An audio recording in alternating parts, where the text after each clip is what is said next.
Coming to you from deep inside the bowels of a great big empty. Get ready for another episode of The Home Defense Show with Skip Coryell. And that was Golden Glenn, the official announcer of the Home Defense Show, and I'm your host, Skip Coryell, author of 22 books, Marine Corps veteran, founder of the Second Amendment March, proud father of 7, grandfather to 20 and counting, and as a special bonus, I'm also madly in love with my own wife.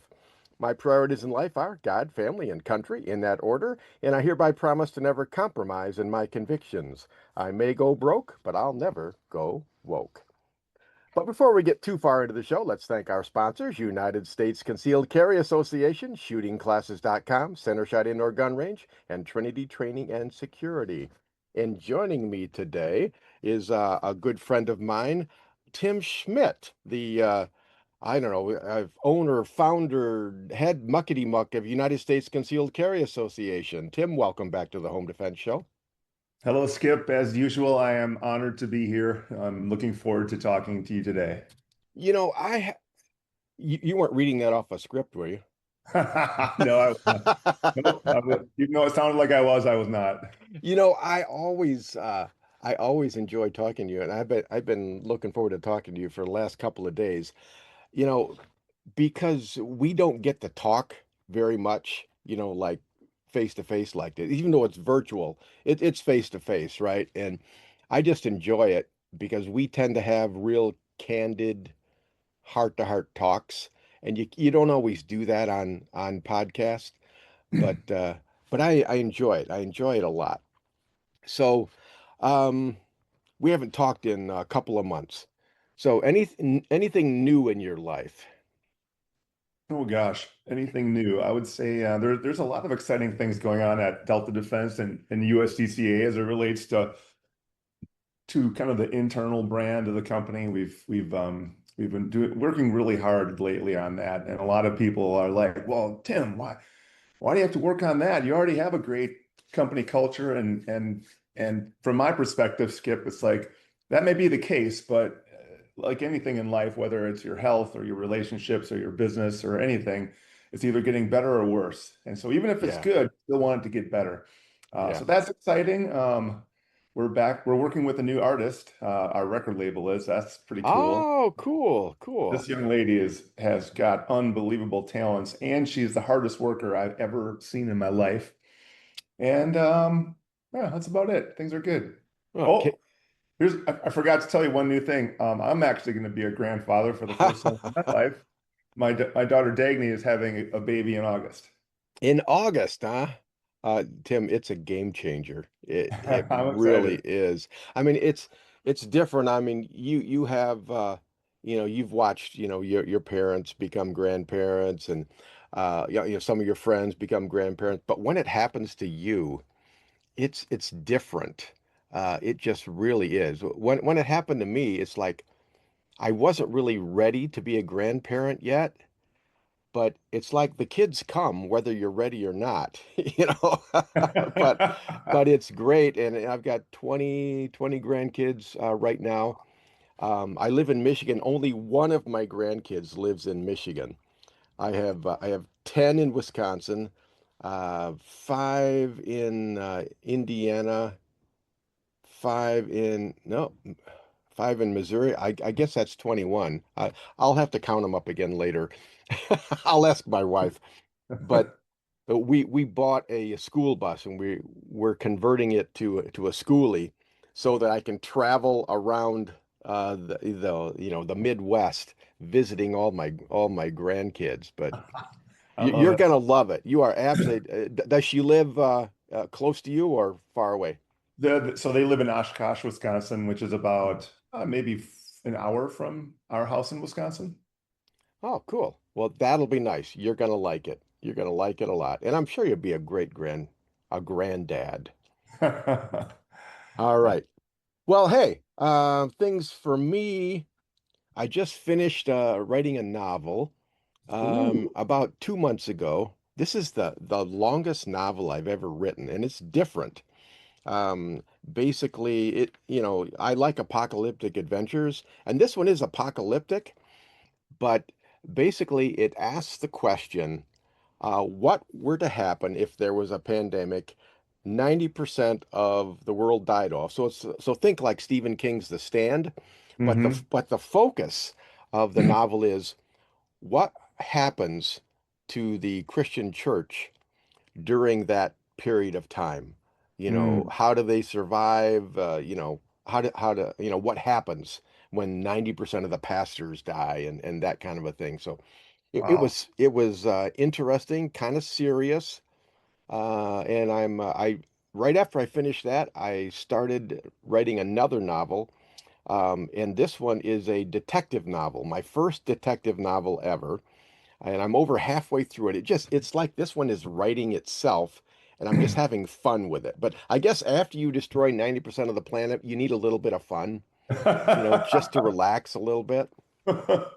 But so, hey, Tim, you're a father. You're going to be a grandfather. I wanted to talk about, I guess, fatherhood, crime related to fatherhood, since this is the home defense show.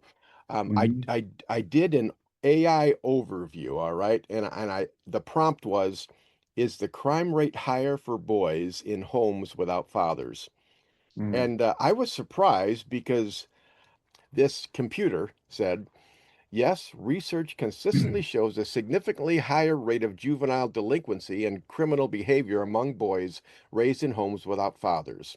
While family structure is a major contributing risk factor, this dynamic is heavily influenced by underlying socioeconomic conditions. It talks about incarceration rates, institutionalized youth, behavioral issues, all of that. It really goes south when a father is absent from the home. Mm. Having read your book, kind of like your autobiography, um, I I know that your father was very prominent in your life. Mm. Tell us a little bit about your relationship with your father.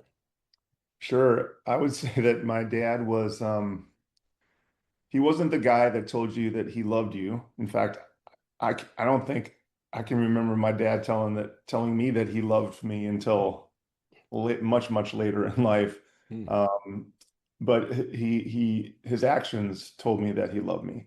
Hmm. He was always at my football games. And he wasn't watching the game, he was watching me Yeah. play in the game. So he saw every play. But honestly, I was kind of afraid of my father. My, Well, my, fear is a part of every healthy relationship. yeah, yeah, I knew dad loved me. He took care, he was the provider for the family, the disciplinarian, and quite frankly, so as it relates to crime, I mean, I was not afraid of the police when I was growing up. I was afraid of my dad, and and Yeah. and so that does make sense. But yeah, my dad was definitely he ruled the house with an iron fist, and Mhm. um, but I kind of feel like skipping. I feel like when you act like that as a parent, you almost earn the right to become the friend of your adult children, Yeah. i- i- you know, because of the way that you raise them. Whereas if you try to become the friend of your child when they're, in their preteens and teenagers, that's usually a recipe for disaster. Yeah. So, Yeah.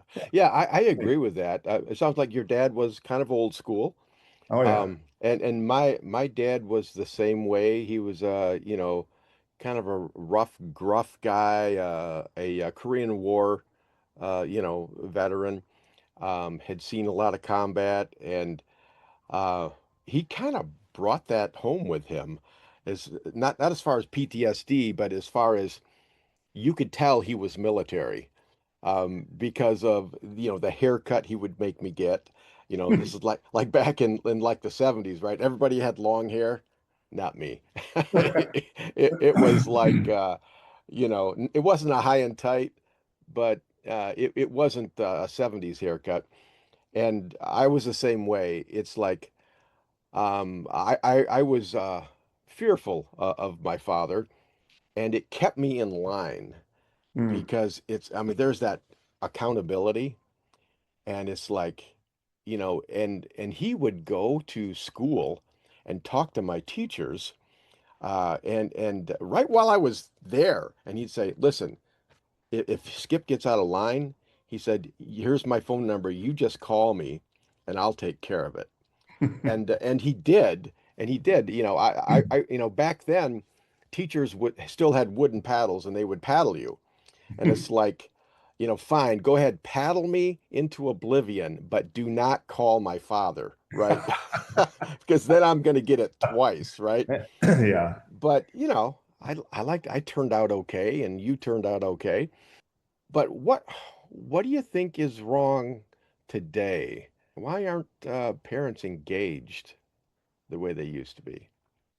I mean, I think the biggest challenge are, I mean, I look around like the all of the young families that work at my company, and I see a lot of engaged parents and quite frankly, people doing as good, if not a better job of parenting than I did. And but that's a function. I live in or at least in the summers, I live in West Bend, Wisconsin, and but I do certainly acknowledge that the nuclear family has definitely fallen off. Lots of divorce and lots of homes where there's never a father anywhere, Mm, and I think ultimately a lot of that is connected to the lack of Christianity in families, and so I guess if I can spin a positive twist on this, Skip, I think there is a huge resurgence of Christianity in the young kids in the country. So I'm hopeful that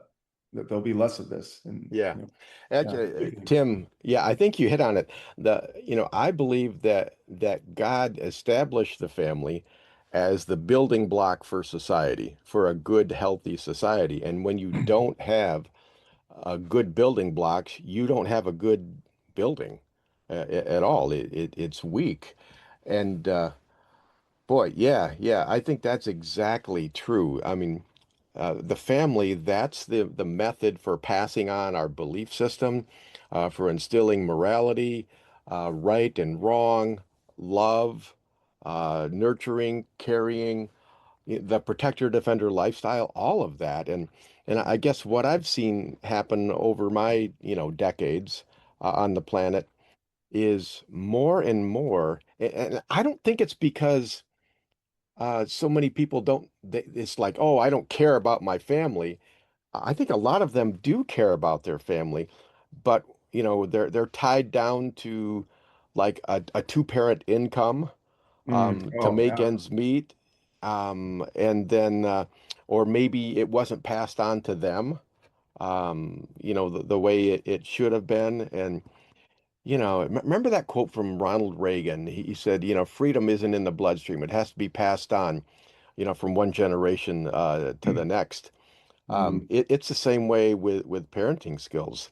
If you didn't learn good parenting skills as they were modeled from your parents, I think a lot of kids, they spend their 20s and their 30s trying to figure it out. And but it's easier if it's modeled to you, and that's just by watching your mom and your dad, how they interact with each other, and things like that. But yeah, Christianity, it's like people are afraid to talk about Christianity and say, yeah, or to even say Jesus Christ in the public forum, because there's so much of our society that is down on that right mm, now. But in my church, I'm seeing a resurgence of young people. It's like people in their 20s. It's hmm. like, okay, I didn't grow up with this, but I know something's wrong with society. I don't know exactly what it is, but I want to try and figure it out. And they're coming to church to find the answers. And so if we can give them the answers, I think it'll work. Yeah, there definitely is, and I've heard it called this like a Christian revival going across America, and it's not happening or emanating from people our age. It's the Yeah. younger generation. The church that I attend in Nashville is called Way Church, and you'll laugh at. I was introduced to this church through my 25-year-old daughter. Oh, really? Yeah, and so I went to this.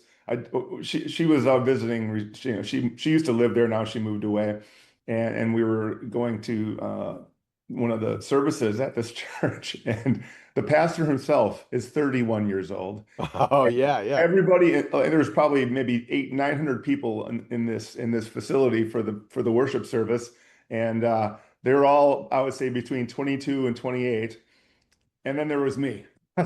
Yeah. It was pretty cool. It was really neat to see all these young kids, just so convicted in their faith. Young people are different.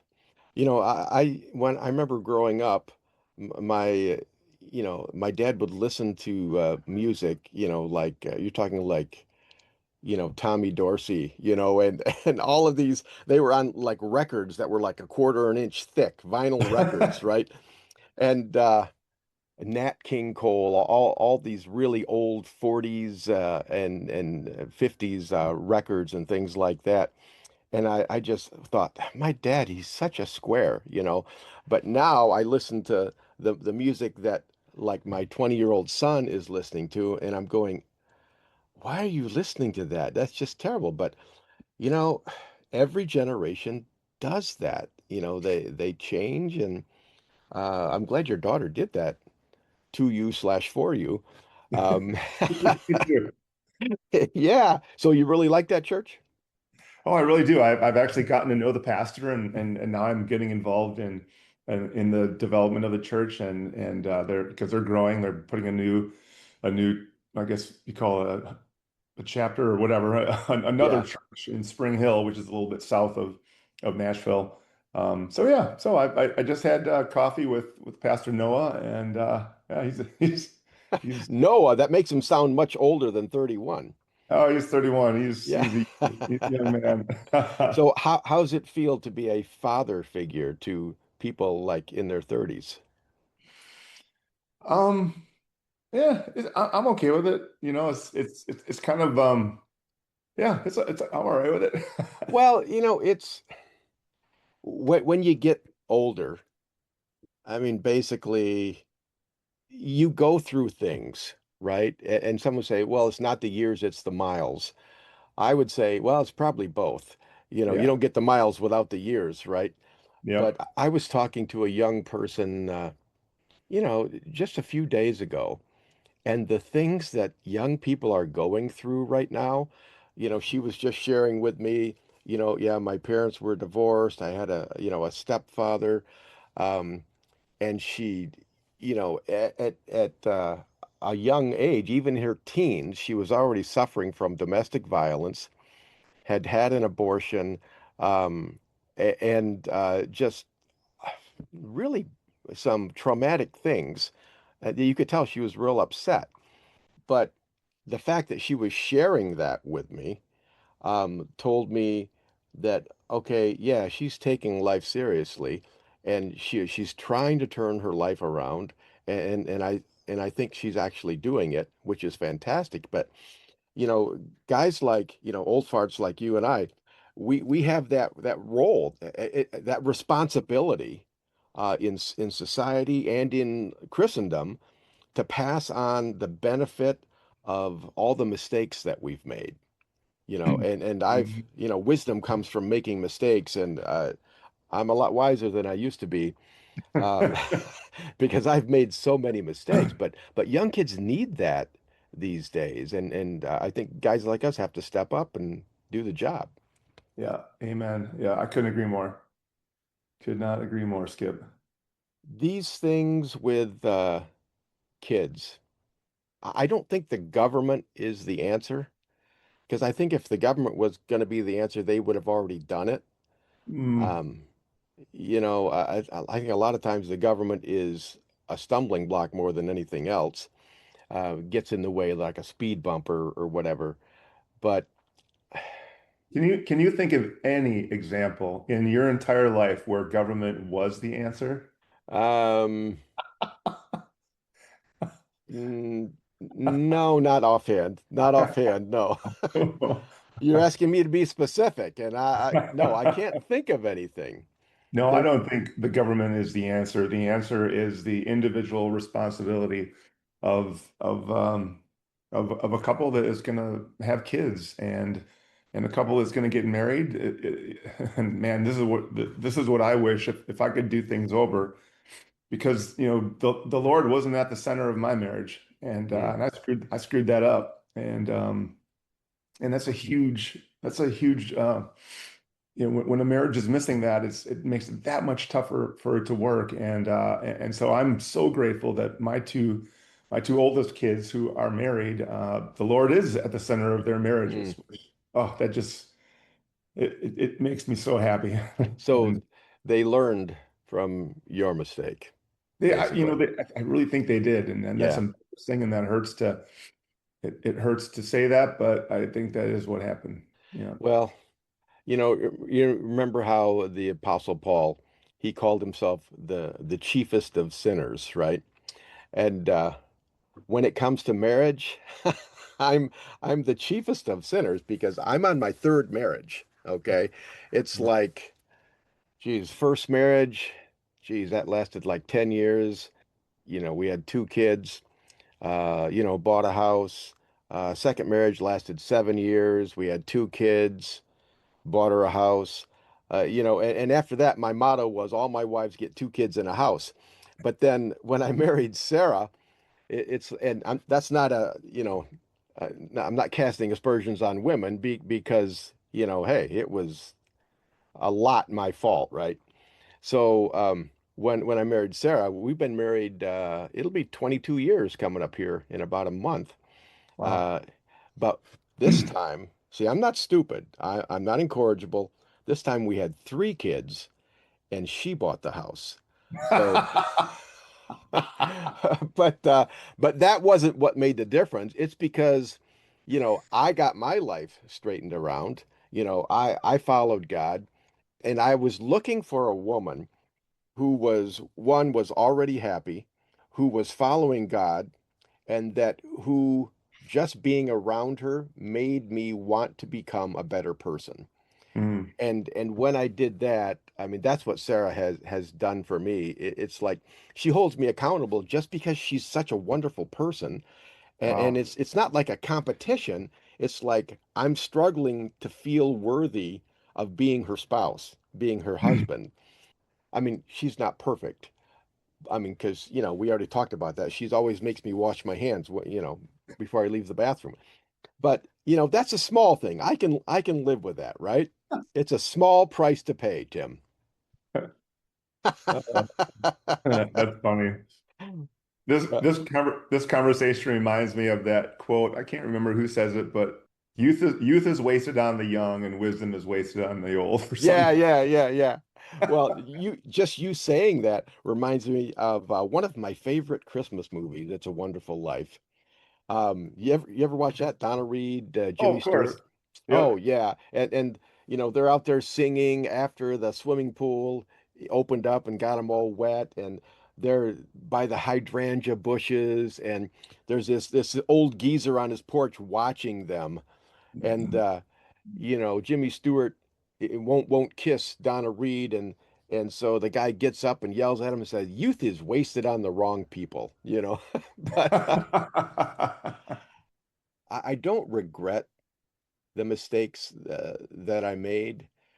And I don't think my wife does either because hmm my mistakes made me who I am today. But it's like life is like 90% or 10% what happens to you and 90% how you respond to it.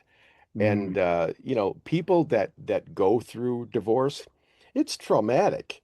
It's going to change your life one way or the other. You'll either become a better person or you'll become worse. And hmm one of the things that I just determined that I was going to do after my first two failed marriages, okay, this is too painful. I don't want to go through this again. But, even a baseball player gets three strikes. Okay. So I just determined, all right, this is my third strike. Don't screw it up.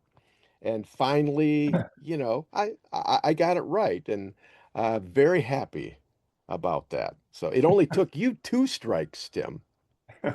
Well, Well, tell me about your wife. Can you talk about your wife? Oh yeah, Leah's fantastic. Gosh, she's probably the hardest working person I've ever met in my life. And she huge, just adores my children and gets along with all of them. She has got an amazing sense of humor. And, That's and helpful. uh-huh, yeah. And she's the kind of person where when we go out, to dinner or something, invariably, because she worked at the head of she ran the front of a house of like nice steak joints. That she's a Mhm. nurse as well, so she's all about serving people, and so she has a soft spot in her how in her heart for people that work at fine dining restaurants. Oh yeah, yeah, And so and I've always a believer that you can tell a lot about a person by how they t treat a server. yeah, And and so Leah is the kind of person that any place we go, she not only is kind to the people, but she becomes fast friends with yeah. everyone. You know, so in Nashville, Tennessee, we're friends with everyone that works at a nice restaurant. Well, your wife would get along really well with my wife, because Sarah is like that too. It's like she walks into the room and she just like lights up the room. She's got an incredible smile, and she'll look at total strangers, and they're thinking, "Wow, this woman really," when she says, "How's your day?" It's not a rhetorical question. She actually wants to know, how was your day? How's it going? Tell me, how are you doing today? That's Sarah in a nutshell. That's awesome. That's Yeah. great. What a blessing. Amen. So for you, when you go to a steakhouse or whatever, what happens if you decide not to leave a tip? Well, first of all, that never happens. Oh, okay. It's funny you bring that up because so there's one thing that my late father taught me was tipping is probably one of the smartest investments that you can make, period. And Mm, he explains it like this. He's like, let's say you go to a restaurant and the bills, we'll say to make it easy math, $100. So you could give that person a 15% tip, which is considered that's like kind of a bare like a minimum. So that's $15. And they're going to be like, okay, well, I got a $15 tip. Or you give them a $30 tip or maybe a $40 tip. And now so let's say a 30. So now you're only giving them an additional $15. I mean, $15, that's not a lot of money, especially for old guys like us. yeah. But you will make their day when they get a Yeah. $30 tip. I mean, it'll change their life for that one day. They'll be like, "Oh my gosh, I just got a 30% tip." So anyway, to make a long story short, Lee and I are extremely generous tippers, and because again, now everywhere we go, we get literally treated like kings and queens, not just Yeah. because of the tip, but because we're kind as well. Yeah. Well, it's kind of like the gift that keeps on giving, for what because of what you just said. Even if let's say you're poverty stricken, you can't afford to give big tips or even to eat out. Just being nice to people, saying nice things, opening the door for them, smiling, laughing, all of those things, you're not just brightening up your day or their day because now they've walked away and they're happy, they're smiling at other people. And if you're not careful, the world's going to break out in peace and song and joy, you know. But I like that I like that philosophy. I have the same one. But Awesome. we started out talking about fathers. We've hit motherhood. We've hit certainly our wives, our kids. It's about family. The Yeah. family is the building block of a functional, good, happy society, and Christianity. It's the cornerstone of a good family. So I'm glad that you're still doing fantastic. I can see out there that's a Wisconsin spring going on out Yes, there. sir. It Yep. looks a lot like Michigan. Oh, it's absolutely beautiful. Oh yeah, isn't it good to have leaves on the trees again? Oh man, it is so good. Uh-huh. Well, Tim, tell people how I'm a huge advocate of United States Concealed Carry Association. We're out of time, but before you go, I want you to tell people how they can find out more about them and maybe a little bit of why. Oh, sure. Of course, Skip. Thank you. So USCCA, that's the company that I co-founded 23 years ago and stands for United States Concealed Carry Association. It really is the ultimate place to go for education, training, and self-defense liability insurance if you own a gun for self-defense. Yeah. Um, Obviously, it goes without saying, if you're going to own a gun and either keep it in your nightstand or carry it or whatever you're going to do, that comes with tremendous responsibility. Responsibility to be trained to know what to do before and after and during any sort of potential altercation. And that's what my company does. We have close to 700 employees, almost 1 million members. And we are a passionate group of people that all we want to do is help people protect life and legacy ultimately. Yeah. And the best place to go is uscca.com. That's uscca.com. There's all sorts of free information. You can also learn about membership and about all of the great people that I get to work with Yeah. at that company. Well, the thing that puts USCCA head and shoulders above all the other companies that are out there is if you're a member of USCCA and you use all the benefits, the training, you have a lot of online training, the member support is incredible. It's like having your cake and eating it too. It just you guys do so much better. And if you use all of the training, you're less likely to have to need the liability insurance because you know how to de-escalate, you know how to calm people down, you know how to avoid, bad places, all that stuff. What I've basically learned is, so many people, they think of self-defense as, okay, I got to get a gun and then I'll be okay. But that's not the way it works. It's like maybe 80% of personal protection has nothing to do with firearms. The firearm is just that tool of last resort. Exactly. Yeah. Yeah. Yeah. Well said. Well said. Oh, well, all right. Okay.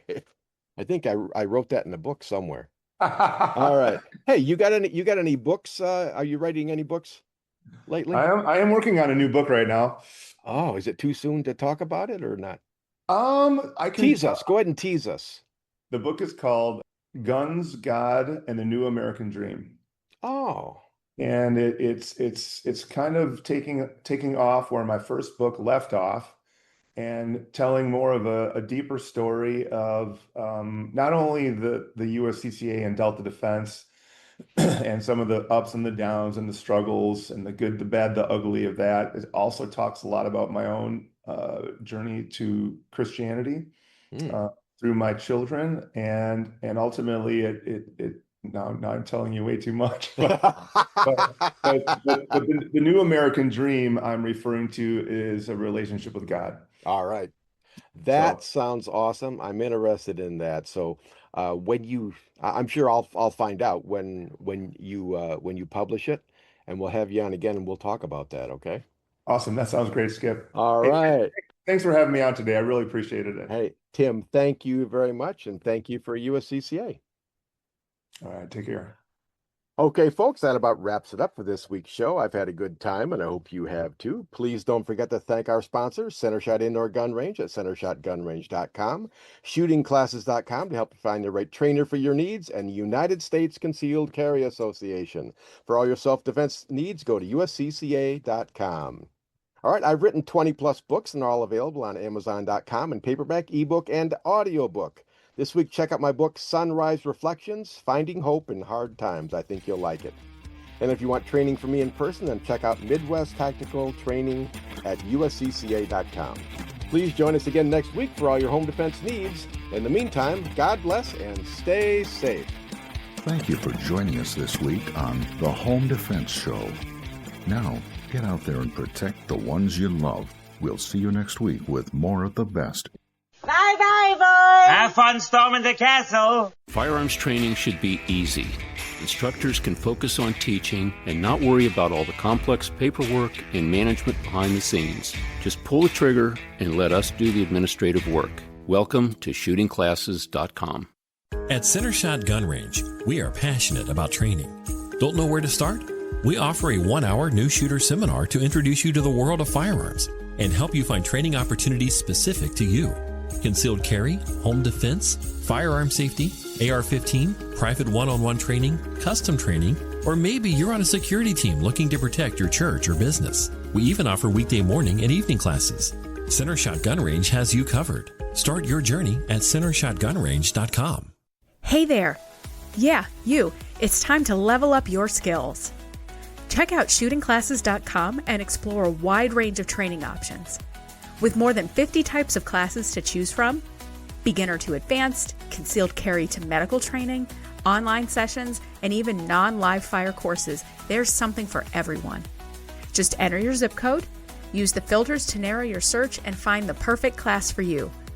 This site has all the details: instructor bios, class info, requirements, available dates, and the option to register, all in one place. It's that simple at shootingclasses.com. In today's world, safety and preparedness are more important than ever. At Trinity Training and Security, we offer comprehensive training for your peace of mind. Whether you're obtaining your concealed pistol license, mastering CPR and first aid, or engaging in scenario-based training, we've got you covered. We look forward to working with you in one of our classes or bringing the class to your church, school, or business. Need security for an event? Protecting your assets? Our team provides private security, close protection, media crew escorts, high security terminations, and more. Always with discretion and professionalism. With Trinity, safety is more than a service. It's a commitment. Avoid danger, save lives, and keep your loved ones safe. If this sounds good to you, you sound good to me. And I'd like to help you do those things. Avoid danger, save lives, and keep your loved ones safe. If you're looking for more excitement in your life, we have nothing to offer you. But if you are a thoughtful, responsible, nonviolent man or woman, we'd love to teach you what to do if something crazy happens. More importantly, we'd like to teach you what not to do. We currently have over 500,000 members. They are doctors and single moms and firemen and grandmothers and veterans and Democrats and Republicans and members of every faith. But the one thing they all have in common is that they know exactly what to do if something crazy happens. When you're with one of our members, you are safe. Our members know how to de-escalate situations. They know how to calm things down. We are the United States Concealed Carry Association. See what we're all about at usconcealedcarry.com. Discover the little-known backstory of the U.S. Concealed Carry Association at usconcealedcarry.com.